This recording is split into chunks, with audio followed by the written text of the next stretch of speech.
Hey everyone, my name is Pepe, and today I'm going to show you my 5 favorite plugins to use on drums.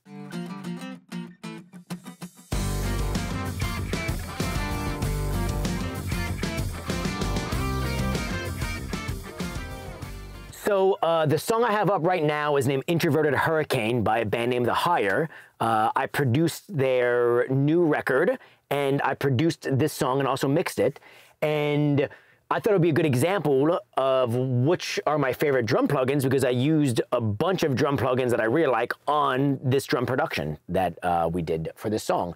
So the first one that I really love a lot is a plugin named the Massenburg Eq. The Massenburg EQ, it's called the EQ6, as you can see up here. Massenburg Design Works, not too expensive.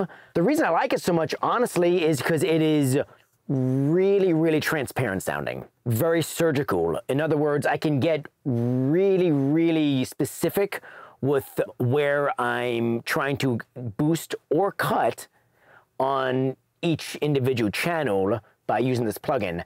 The other thing I love about it too is it lets me really easily solo the Q section, so I can really hunt and peck around inside of the frequency bands to find exactly what's bothering me or what I like to be able to, again, boost or cut. So I'll give you an example here. This is the overhead track on this song, and I'll go ahead and go to the verse section so we can kind of hear that.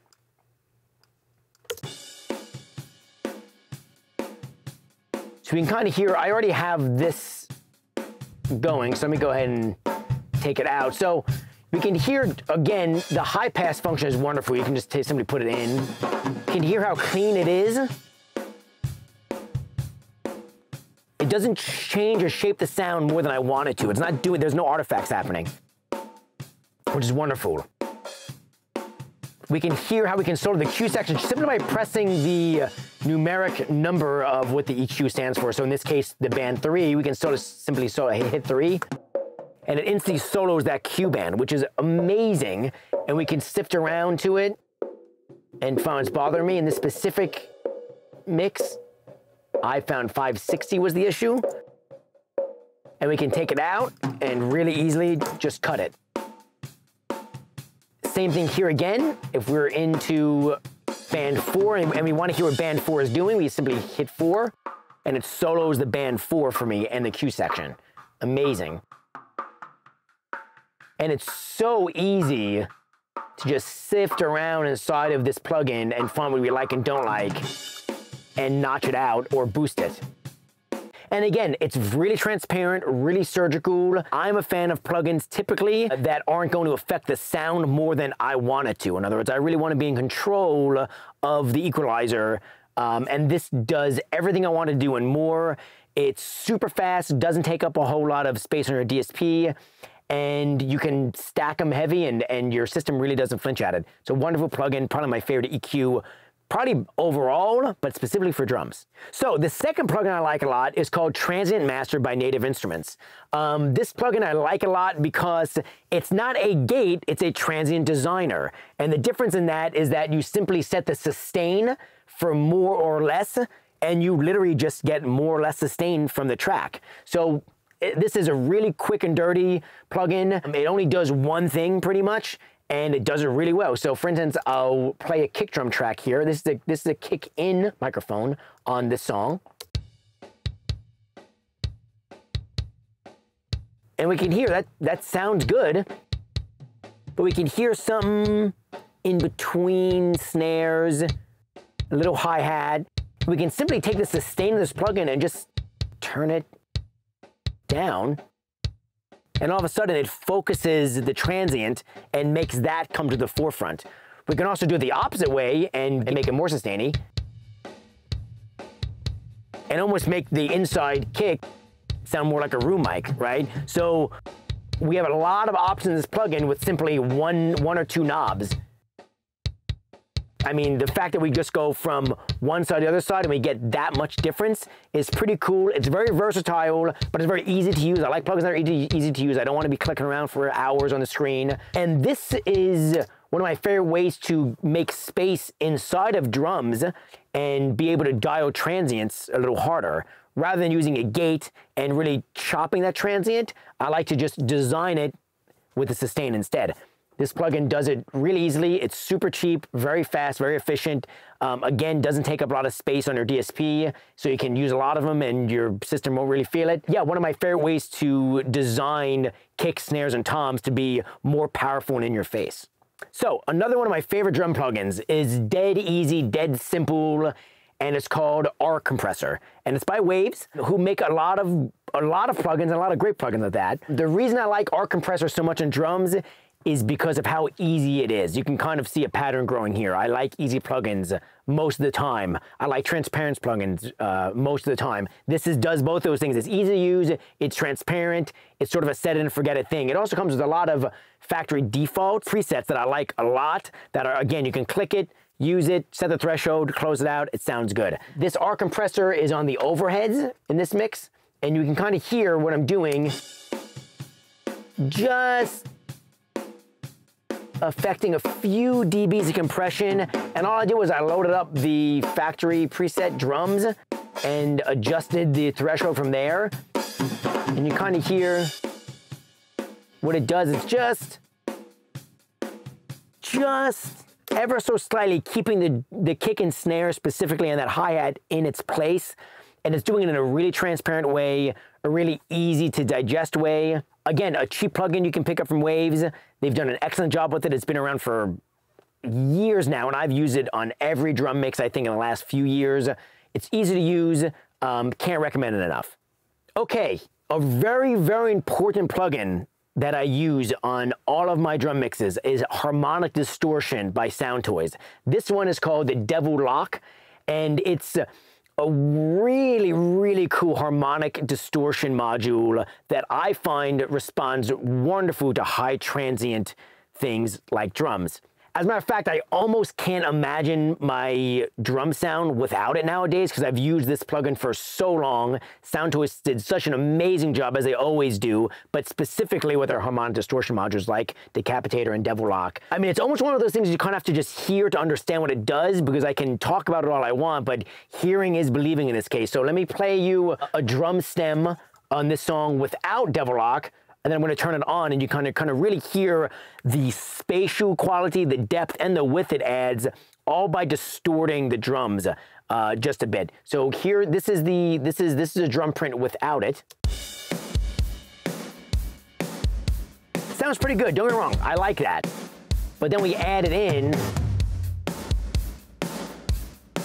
and we just feel that kick and snare get bigger and wider. Even the toms too. It's hard to explain what it is or why, but it's there. Again, I'll take it off.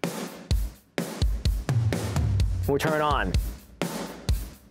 It's a wonderful plugin. It does it in a lot of style, and it lets you really hone in what you want by the crush, the crunch, darkness, and the mix. We'll go through a couple of these settings real quick. This is one that I like to play with a little bit more. I have the Drum Giant Sizer preset up. I usually go for that one on drums and then tweak from there. So let's go through the crush, crunch, darkness, and mix knobs real quickly, just to show you what each one does. So the crush knob, you can see, really affects the top end in a cool way. Again, I don't use much of anything on it, and it does a lot. I only have the settings to 1 across the board, and you can hear how big a difference it makes. The crunch knob is just the actual overdrive, right? So you can get really dirty with it. You can hear how the toms are distorted. I mean, I've distorted some really cool drum fills that way and made a really cool production out of just that one crunch knob. It's awesome. The darkness is basically just an EQ that rolls off. And actually, to hear more of that, we're gonna have to turn the mix knob up. And then kind of hear what, as the mix knob, those two are tied together. As you hear the mix knob go up, you get more darkness out of it. Again, this is a really great way to almost do like an affected drum that's coming out of a verse. You can open the darkness setting up and get like that too. It works wonderful. On this particular mix, I didn't use a darkness, but that doesn't mean it doesn't work. I use it as an effect a lot. And then the mix knob. The mix knob, the reason I like it, it's very responsive. It's not like you get changes at 1, 6, and 10. You really hear the mix change from 1, 2, 3, 4, 5, 6, all the way up to 10, and I'll show that to you.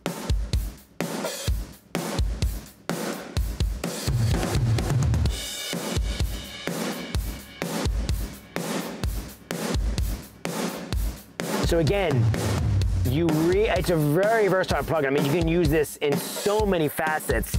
I like it again on higher transient things like drums. I've used it on bass as well, but generally speaking, it's one of my favorite plugins for drums because to me, it brings out all of the nuances that I look for out of a drum sound, the harmonic quality, some of the crunch of the drums, and generally speaking, it allows me to really play and mix in as much as I want without feeling like I'm backed into a corner. Cannot recommend it enough. Check out the whole Soundtoys suite. The whole thing's amazing. Okay, so another plugin that I would say is vital to my drum productions and mixes is a plugin called Snapshot by a company named Non-Lethal Applications. This is a quirky, cool little plugin that my friend Eric Valentine showed me years ago because I use a lot of outboard gear on my drums, especially on my drum mixes. And what this does is allows me to snap a quick photo of the outboard gear with my iPhone, upload that photo to Dropbox, and then keep that photo stored inside of the session so that I can recall those drum settings anytime I want. So, for instance, we're going to go here inside of this drum mix, and you can see here I have a drum bus that is going through my SSL, a drum crush track that's going through my API, and a drum fair track that's going through my unfair child. So what I've done here is I've taken snapshots of my SSL setting, my API setting, and my unfair child setting. I've saved them to a Dropbox, uploaded them, and then gone into here where it says add images, and gone to my Dropbox where I have a folder called Snapshot 2 plugins, went to the higher, and I uploaded UNF, API, and SSL photos. I'm going to cancel that because I already did it. And then they plop right here in the session. So anytime if I need to make a drum recall or change something, I simply pull this plugin up with my photo and I can dial it into my outboard gear appropriately. It is not only incredibly convenient and a massive time saver, but it's also kind of a little time capsule. So if in a couple years I want to try and repeat a drum sound or a snare drum that I really liked, I can simply go back here and it's stored in time forever, and I can see it right sitting on my Dropbox live in my Pro Tools session. Again, I've been using it for about 4 years religiously on every session I do so that I never have to have any guesswork as to what I did on my outboard gear. It's sitting there just waiting for me to view. It's wonderful. It's called Snapshot 2. It's by Non-Lethal Applications, and the best part is it's completely free, so there's literally no reason not to go download it now. Highly recommend it. So those are my top 5 drum plugins. I hope your interest is piqued. The link is in the description below to go see me fully produce this drum track from beginning to end for the song Introverted Hurricane by The Hire on their new record. Go check it out. I hope you enjoy it, and I hope you learn a lot. Thank you.